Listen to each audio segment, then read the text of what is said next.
Hi and welcome to my second video for Stress Awareness Week. In the first video I talked about locus of control, about what you have control over in your life and what you don't have control over and what you can do about it.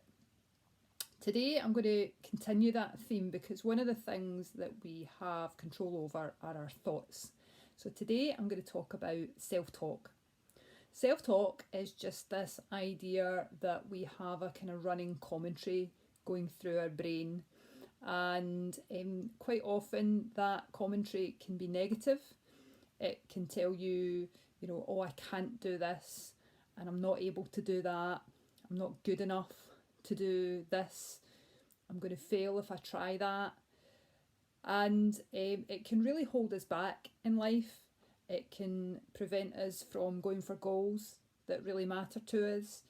It can prevent us from having positive, flourishing relationships with others. And it can hold us back in the workplace as well.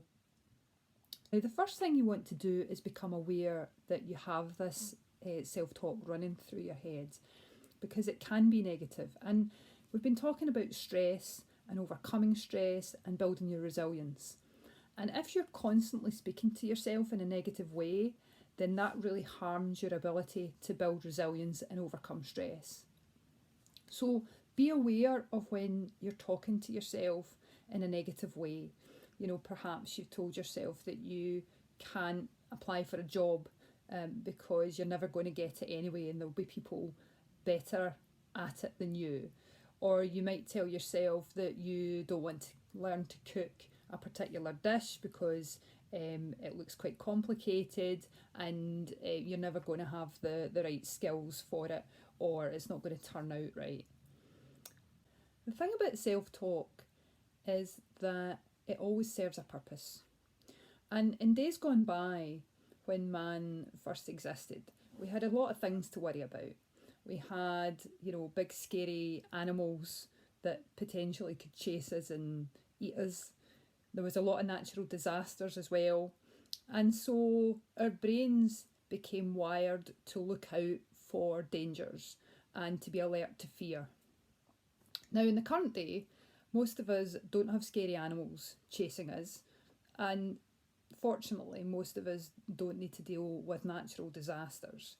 However, our brains are still wired to look out for fears, and our brains respond as if we do have a scary animal chasing us, like a bear or a lion. And they respond in that way about smaller things, like, trying to cook that dish for the first time, or going for that job interview when we're not sure if we'll get it.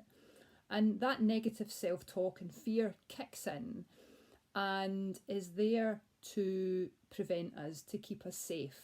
In this case, it's actually kind of stopping us from reaching our potential, and we are afraid of actually discovering what we're really capable of achieving. So while it might have been suitable in days gone by when we had natural disasters and scary animals to deal with, it's not necessarily helpful now. So you have to ask yourself, is this negative self-talk helping me or hindering me? So what do we do when we're experiencing self-talk? Well, let me ask you something. The way that you speak to yourself when you're being negative to yourself, that telling yourself that you can't do this, you won't achieve that, you're not good enough, you need to be more perfect, all of that kind of dialogue that goes on in your brain, would you say that to a friend? Because I'm pretty sure nobody would want to speak to their friend like that, and your friend wouldn't put up with it. So we speak to ourselves like that, but actually we wouldn't speak to other people like that because it's rude and it's negative and it's putting them down. So of course you wouldn't treat your friend like that, and yet we just accept that that's how we should speak to ourselves. So what do we do?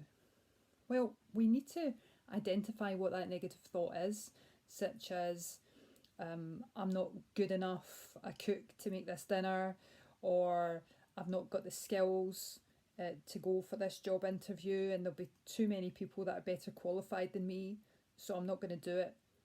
And we need to think about turning those statements around in a positive way.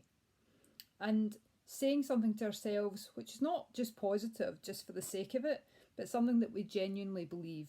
So for example, with the new cooking dish, you could tell yourself, well, okay, I've not made this before, but I'm going to try it and do my best, and I'm going to learn in the process.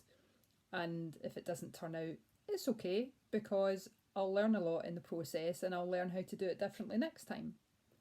So you're being kinder to yourself. Or with the job, you might tell yourself, well, I don't have all the skills for this job, but I'm going to apply for it anyway because I would like to go for it. It's a learning opportunity for me, and I might just get this job. You don't know. So it's about turning around what you say to yourself, being kinder to yourself. And it won't necessarily happen overnight. It takes a lot of practice, but that's okay.